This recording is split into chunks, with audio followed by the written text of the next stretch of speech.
लाडक्या बहिणींनंतर आता लाडक्या भावांची सुद्धा पडताळणी होणार आहे। मुख्यमंत्री युवा कार्य प्रशिक्षण योजनेसाठी निकषांवर आता बोट ठेवलं जाते। योजनेसाठी अर्ज केलेल्या 4.5 लाख युवकांचं प्रशिक्षण फेब्रुवारी अखेर संपणार आहे। यानंतरच्या टप्प्यामध्ये प्रशिक्षणासाठी अर्ज करणाऱ्या प्रत्येकासह आस्थापना आणि उद्योगांचीही पडताळणी होणार आहे। प्रशिक्षण पूर्ण करणाऱ्यांनी सरकारी आस्थापनेतच कायम करा अशी मागणी केली जाते। मात्र भविष्यात ही मागणी डोकेदुखी ठरू नये म्हणून यापुढे खासगी उद्योगांमध्येच प्रशिक्षणाची संधी दिली जाणार आहे।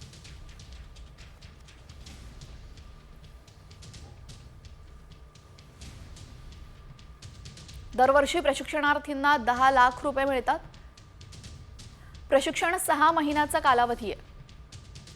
महिन्याला स्टायपेंड असतं 6,000 ते 10,000। वार्षिक निधी 800 कोटी रुपयांचा आहे।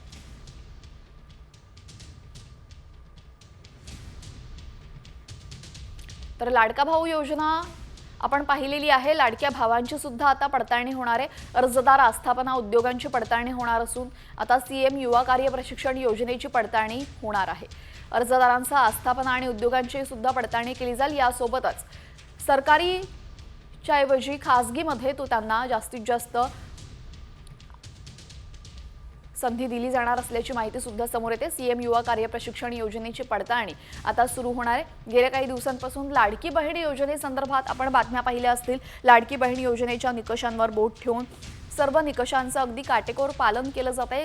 सर्व निकष अगदी काटेकोरपणे तपासले जात आहेत।